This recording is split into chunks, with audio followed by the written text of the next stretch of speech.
welcome to Module 4 on HIPAA and data integration. I basically have combined a little bit of the data integration with HIPAA just because of the way the HIPAA rule was actually set up. It was really the first foray into integration. And most of what we're going to talk about in this section with data integration is around EDI. This will be the longest section of all of the modules. So what we're going to cover is we're going to cover some of the policies and regulations with HIPAA. We'll talk a little bit about the EDI and integration software and some of the standards such as CPT, ICD, HIPAA, and HL7. So when we talk about the integration of the stakeholders of the 4 Ps, we introduce an entire set of concerns such as efficiency, accuracy, necessity, and secrecy. If you take a security course, you'll find that there are 3 main elements to security, and those are secrecy, integrity, and necessity. And they are secrecy, ensuring that those who see the data are only those who see the data, integrity, that the data has not changed, and necessity is that the data is available when it is required. What the HIPAA Act does is it addresses some of the concerns and addressing some of the issues that plague those who were insured. HIPAA is a very large bill. But what we're going to be focused on is the prevention of healthcare fraud and abuse, administrative simplification, and medical liability, or what's known as Title II. We really want to focus on the 5 rules that are around privacy, transaction code sets, security, enforcement, and the unique identifiers. We're not really concerned about the rest of the bill. That's not for this course, for a technology course. So this was basically put in 1996. It was a byproduct of the health insurance reforms that were attempted prior to that. Its origin, and especially Title II's origin, stems from the 1974 U.S. Privacy Act, which attempted to regulate the collection, maintenance, use, and dissemination of information by government agencies. This act was a 9-year process starting in '65 about the government's use of citizens' data. So since 1974, the issue of privacy has become a real key factor in the use of data both for the government as well as for other industries. And so you'll see a lot of things stemming from that particular act, and this is really an extension of it. So Title II has a couple of rules. The first rule is the privacy rule. And what this does is this establishes regulations for the use and disclosure of PHI. PHI is the personal health information, and we'll have a whole slide on that. But covered entities must disclose PHI to the individual within 30 days of the request. So in other words, if you request something from a doctor, you request your files, you're entitled to it, and they have to give it to you within 30 days. They must also disclose PHI when required to do so by law. They may disclose your PHI where it's necessary for treatment, payment, or other healthcare operation. So it's important to understand that if an insurance company asks for your personal health information and it's deemed medically necessary for payment, they are allowed to get it. But the rule is they must only disclose the minimum amount of information necessary. So for example, if you broke your arm, there might not be, and I'm using the word might, there should not be any need for, say, if you had visited a psychiatrist to get those records if it has nothing to do with that particular payment. It also requires covered entities to take reasonable steps to ensure confidentiality, and they must keep track of these disclosures and notify users of uses of their PHI. Every covered entity must also appoint a privacy official and a contact person to receive complaints. And everyone must be trained on procedures regarding personal health information. So if you've worked in a healthcare industry or a healthcare firm that is considered a covered entity, you've probably taken HIPAA training. That is part of what this rule is. If you haven't worked in healthcare training and you intend to do so, you will be taking those courses as part of your employment in that firm. So what is personal protected health information or personal health information? It basically is any information about the health status, provision of healthcare, or payment for healthcare that can be linked to a specific individual. If an individual has a treatment or diagnosis and I can identify on that document, either paper or electronic, an electronic one would be considered ePHI, it is protected under HIPAA. I should not be able to identify a particular patient with a treatment or diagnosis or anything related to the healthcare. So what are some of the 18 identifiers? Names, geographical divisions smaller than a state, phone numbers, dates, social security number obviously, but even things like certificate and license numbers. It could be a VIN number vehicle identification number. Now you may say, well, why a VIN number? Because transportation is covered as part of a health-related expense. So that's another piece that is included in there. Even URLs, internet address numbers, IP address numbers, biometric identifiers, obviously. But in the bill, it also says any other unique identifying number. So they covered all the bases with the final one. These are consolidated. There aren't 18 in here. There are a few that are consolidated. The security rule, basically, compliance was as of 2005. This is one of the bigger ones of the title of the subtitles. Requires 3 types of security safeguards: administrative, physical, and technical. The required specifications must be implemented. Addressable spaces are more flexible. Administrative safeguards are the policies and procedures designed to show how the entity will comply with the Act. It is extremely important that you have your policies and manuals and so forth that ensure that the Act is being complied with, and these are the training procedures. There are physical safeguards that deal with controlling physical access to protect against inappropriate access to protected data, so ensuring that files are in a locked cabinet or your data center has restricted access. And technical safeguards deal with access to computer systems from an electronic perspective, such as encrypting data or ensuring that data isn't sent over an open network that anyone can see, or ensuring things like password protection, that your passwords are of high security and that they change constantly, and that everybody understands that why they have a password and why they change their password on a frequent basis. The unique identifier rule is basically required all CEs using electronic communications to use a single provider identification number called an NPI.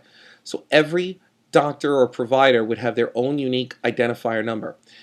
This replaced all other identifiers except the DEA, state license number, or EIN number. But what it basically did was it gave all doctors a single number so that they could send that number for a claim. Prior to this, generally doctors and hospitals were using their EIN number as though it was a business-to-business transaction for tax purposes. This became a 10-digit number with the last digit being a checksum. The number doesn't have any additional meaning, such as a social security number has meaning. Each digit has a meaning, or a group of digits has a meaning. So that doesn't exist in this. Provider can usually only have one, but institutions may obtain multiple NPIs for different areas of their operation. So for example, a hospital may have multiple NPI numbers for their oncology or for labs or for surgery or trauma. The enforcement rules set civil penalties associated with violations of HIPAA. The enforcement has been lacking, and it's unclear how more enforcement will occur. There are some enforcement penalties that have been levied, but it hasn't been as much as it could be, and there are multiple reasons for that, including insufficient funds for enforcement and tracking. The transactions and code set rule, this is also a big portion of this, because what it did was it standardized claims. It basically said that all claims and all billing information was going to be sent via this electronic data interchange in order to be paid. And so we have multiple transactions.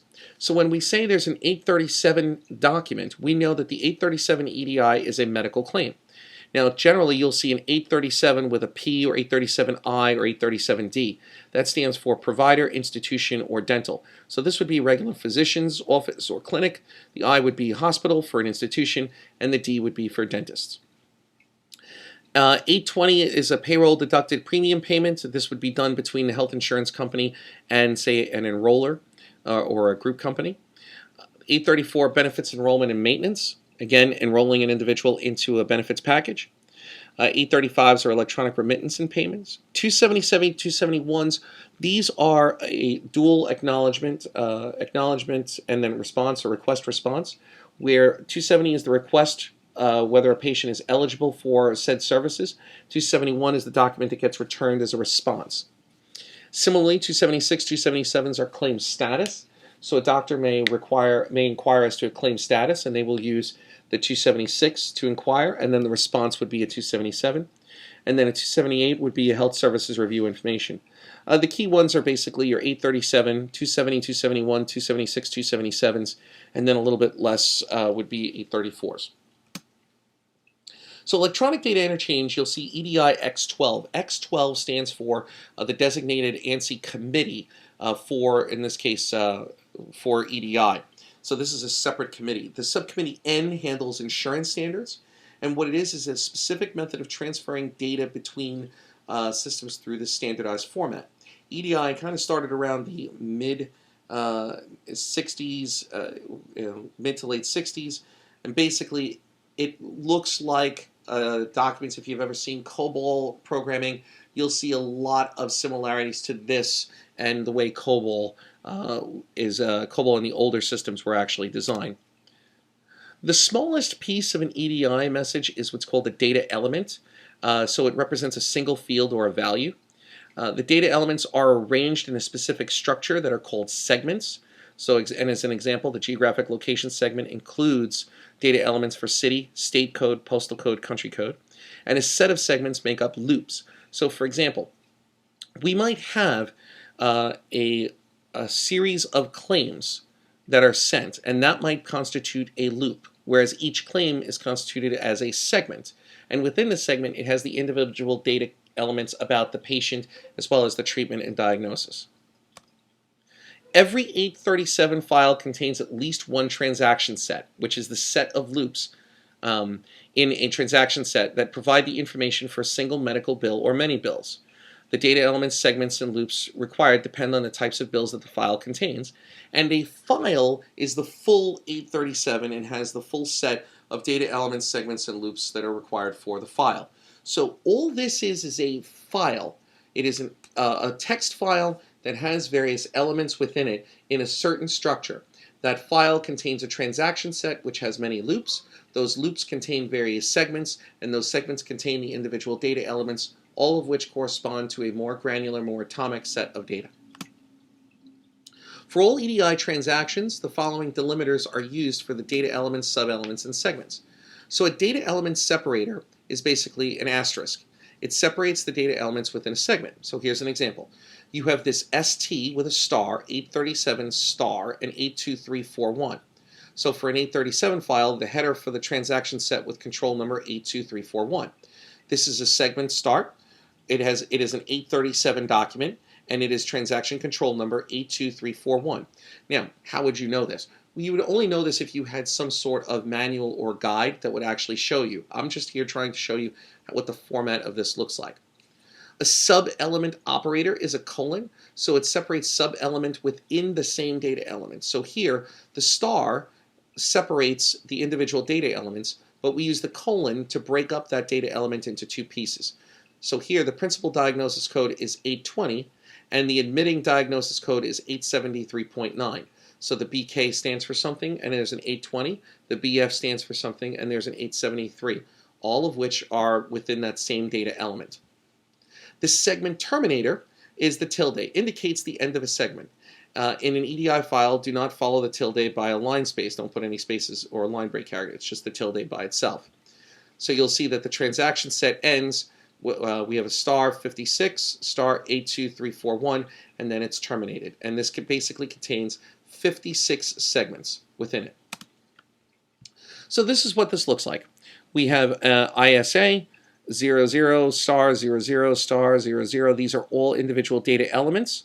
And we have the tilde basically at the end of the line.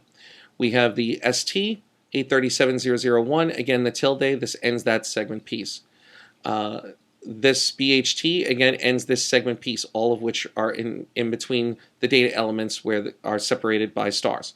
So if we take a look here, we have the start of the transaction. This is an 837 with a control number 0001. We'll also have a corresponding thing here that says SE, which has 37 segments, also ending by the control 001. So we know this ends this. If you look carefully at some of these, you can actually make out what these are. So for example, we look at this. This looks like a date, 2002-0122. Here is a reference, 87. NM1 might refer to a name. Claims are us. NM1, again, for something else, worldwide insurance. NM1, and you'll see things here like N3, N4. These are obviously portions that are associated to the address. So it's not really important right now to know what all these are. It's just important to know what this looks like and the separators between the stars and then the tildes at the end. So EDI messages have an envelope and a hierarchical series of structural elements: interchange, group, transaction set message.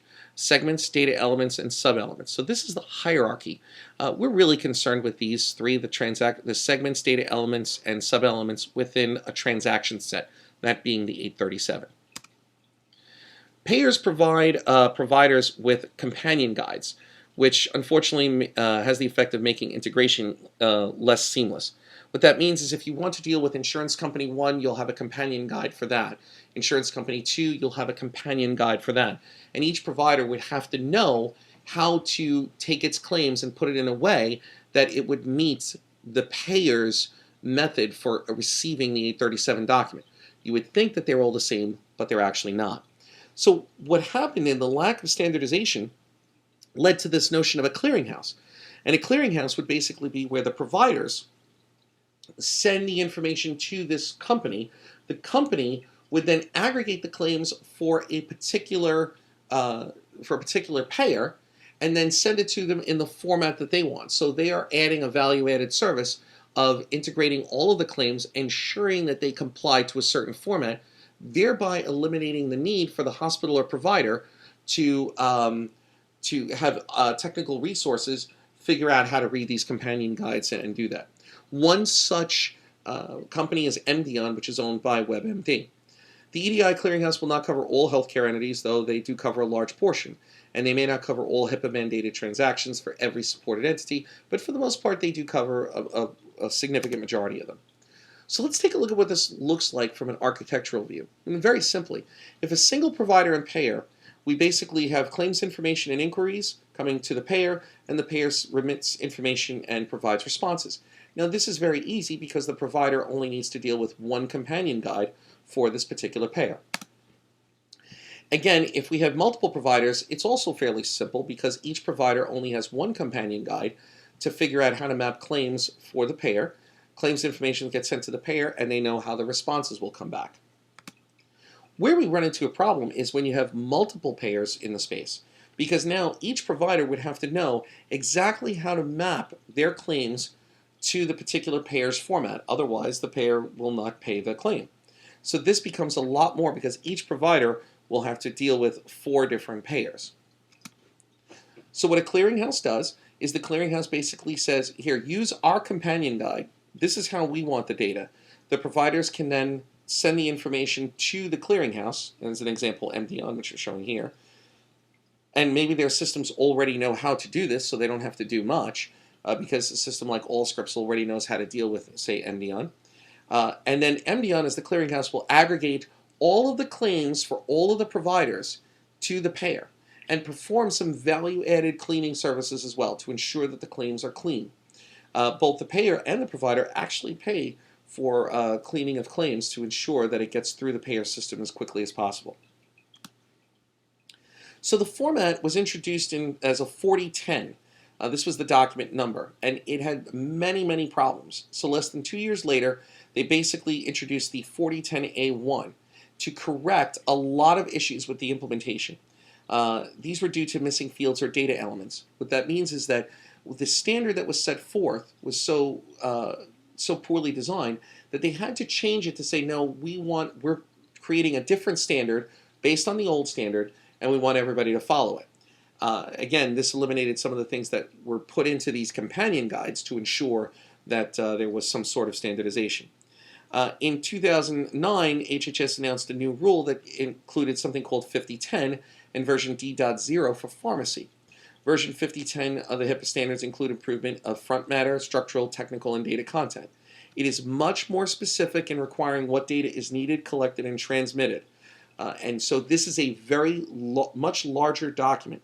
It also prepared the way for what we will call ICD-10, whereas the codes that were being used were ICD-9, and we'll explain that in the slides coming up.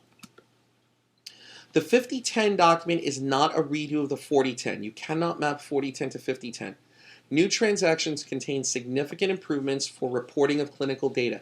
These documents will contain much more data about the treatment and diagnosis and the reporting of clinical data than the previous version did, because specifically of ICD-10 and D.0. Well, what is ICD-10? ICD-10 stands for the International Classification of Diseases. Actually, its first original term back in the late 1800s was the International Classifications of Death, but we don't like to use that term anymore. ICD-10 adopted the format for reporting of information, and it breaks it up into two pieces: the ICD-10-CM, which is clinical modification, and the ICD-10-PCS, procedural coding system. So these are the procedures that are being performed. So basically, you can look at it as treatment for the ICD-10-CM, diagnosis for ICD-10-CM, and treatments for the ICD-10-PCS. Current transactions are submitted using ICD-10, ICD-9. And these code sets would be replaced by the ICD-10 code sets effective October 1st, 2013. That has since been pushed off a year. So the ICD-10 requirement does not take place for another year, or 2014. The classification codes for ICD-10 are only used by inpatient hospital services. Providers, doctors' offices use something different. They will use the CPT codes, and we'll talk about that as well. So here's an example of what ICD-10-CM codes look like. There are chapters which basically have these blocks, and I'm not a physician or a nurse, so these might make sense to some of you.